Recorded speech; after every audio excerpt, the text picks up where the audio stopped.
اعوذ باللہ من الشیطان الرجیم بسم اللہ الرحمن الرحیم وقالوا لن تمسنا النار الا ایاما معدودہ، اور وہ لوگ کہتے ہیں کہ ہمیں جہنم کی آگ نہیں چھوئے گی، اگر چھوئے گی بھی گنتی کے تو چند روز ہمیں چھوئے گی۔ مطلب کہ ہم لوگ بھی کہتے ہیں کہ ہم نے بس کلمہ پڑھ لیا تو جس طرح کے مرضی گناہ کرتے جائیں، ایٹ دی اینڈ ہم جنت میں چلے ہی جائیں گے کسی نہ کسی طرح۔ ہم اگر جہنم میں گئے بھی تو تھوڑے دن کے لیے جائیں گے۔ تو آگے چلیں، دیکھیں اللہ تعالیٰ اس بات کا کیا جواب دیتا ہے۔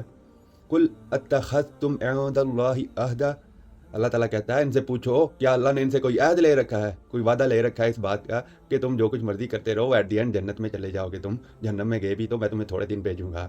تو اللہ تعالیٰ کہتا ہے فلن یخلف اللہ عہدہ، کہ وہ اپنے وعدے کی خلاف ورزی نہیں کرے گا۔ اس طرح کا وعدہ اللہ تعالیٰ نے کوئی لے رکھا ہے؟ قرآن اٹھا کے دیکھیں، کھولیں، اللہ تعالیٰ نے کوئی اس طرح کا وعدہ لے رکھا ہے؟ جو ہمیں لوگ کہانیاں کروا رہے ہوتے ہیں کہ ہم نے بس کلمہ پڑھ لیا یہی کافی ہے، ہم چور چکاریاں کرتے رہیں، جھوٹ بولتے رہے، نمازیں نہ پڑھتے رہے، اللہ تعالیٰ کی نافرمانیاں کرتے رہیں تو ایٹ دی اینڈ جنت میں چلے ہی جائیں گے، جہنم کا اپنا عذاب بھوگت کے چند روز کی زندگی، ایک پھیرا لے کے، دو پھیرے لے کے۔ تو یا پھر کوئی اور بات ہے، ام تقولون علی اللہ ما لا تعلمون، یا پھر یہ بات ہے کہ تم اللہ تعالیٰ کے متعلق ایسی باتیں کہہ رہے ہو جن کے بارے میں تمہیں علم ہی نہیں ہے، ابھی ان کے دھوکے میں نہ رہیے گا۔ یا پھر یہ جو کچھ بنی اسرائیل کے ساتھ ہو رہا ہے کہ وہ بھی نہیں دیکھتے تھے کہ کتاب اللہ میں یہ لکھا ہوا کہ نہیں، وہ بھی مان لیتے تھے کہ اللہ تعالیٰ نے ہمیں چھوڑ ہی دینا ہے، ہم اللہ تعالیٰ کے محبوب ہیں، ہم اللہ تعالیٰ کی گرویدہ امت ہے۔ تو ہمارے ساتھ بھی کہیں ایسا نہ ہو جائے، قرآن کو کھول کے ہم دیکھ لیں کہ اللہ تعالیٰ نے ایسا وعدہ لے رکھا ہے کہ نہیں۔ اللہ تعالیٰ کے پتہ کیا کہتا ہے؟ اللہ تعالیٰ کہتا ہے بلا من کسب سیئۃ واحاطت بہ خطیئتہ، اللہ تعالیٰ کہتا ہے آگے اس کا پتہ کیا جواب دیتا ہے؟ بلا، کیوں نہیں، جس نے ایک گناہ بھی کیا، ایک گناہ، اور اس گناہ نے اس کے پورے کا پورا احاطہ کر لیا۔ احاطہ کہتے ہیں کہ لائک آپ جب کسی چیز پہ لائک لائن ڈرا کرتے ہو اور اس کو پورا گھیر لیتے ہو، تو اسی طرح آپ کوئی گناہ کرتے ہو، آپ پورے اس گناہ میں ڈوب جاتے ہو۔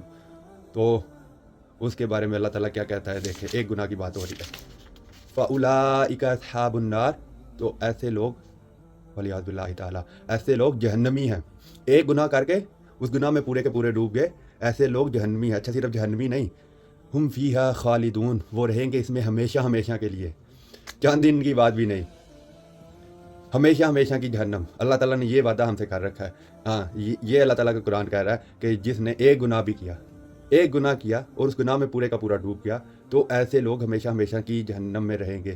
ابھی اتنا بڑا گناہ، نماز چھوڑنا کبیرہ گناہ ہے۔ صحیح مسلم میں حدیث نمبر 246 ہے، نبی صلی اللہ علیہ وسلم نے فرمایا کہ بندے کے کفر اور شرک کے درمیان فرق کرنے والی چیز نماز ہے۔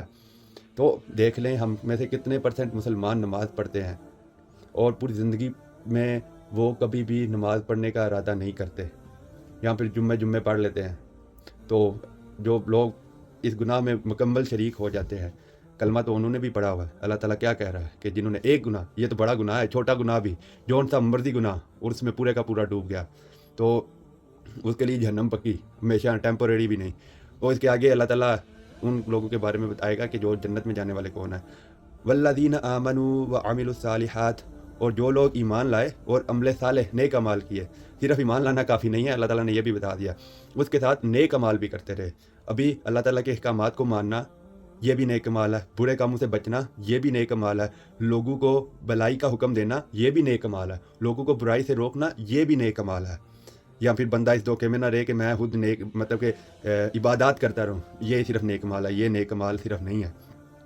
اولئک اصحاب الجنہ، تو ایسے لوگ جنتی ہیں، ہم فیہا خالدون، تو وہ ہمیشہ ہمیشہ کی جہنم میں رہیں گے۔ دوسرے لوگ ہمیشہ ہمیشہ کی جہنم میں رہیں گے، یہ لوگ ہمیشہ ہمیشہ کی جنت میں رہیں گے۔ اب مجھے خود بتائیے کہ اگر کوئی شخص اللہ تعالیٰ سے عہد کرتا ہے، اللہ تعالیٰ تیرے سوا کوئی الہ نہیں، تو میرا حاکم ہے، تو میرا بادشاہ ہے، میں تیرا کہنا مانوں گا، اور محمد صلی اللہ علیہ وسلم تیرے آخری رسول ہیں، بندہ خاص ہیں، مطلب کہ ان کی تعلیمات میرے لیے اینڈ ہے، اگر ان کا کہا میں مانوں گا، ان کا کہا مانوں گا، تیرا کہا مانوں گا، تو اس ایک بات کا اقرار کر کے بھی وہ اپنی زندگی میں اللہ تعالیٰ کے احکامات کی خلاف ورزی کرے، تو وہ بندہ زیادہ ظالم ہے، کیونکہ اس نے تو اللہ تعالیٰ سے عہد لیا، وہ وعدے کی بھی خلاف ورزی کر رہا ہے۔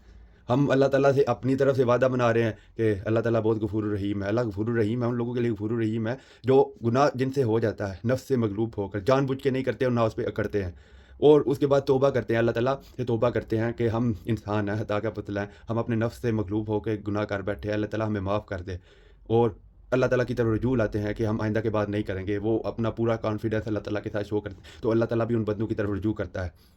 تو یہ ہے بھائی کتابوں کا خدا، جس خدا کا تعارف ہمیں قرآن پاک کراتا ہے، جس گاڈ تو سب کا ایک ہے، جس خدا کا تعارف ہمیں لوگ اور معاشرہ کراتے ہیں نا، وہ خدا نہیں ہے جو کہ قرآن میں ہے۔ خدا تو اپنی تعلیمات میں بہت سخت ہے۔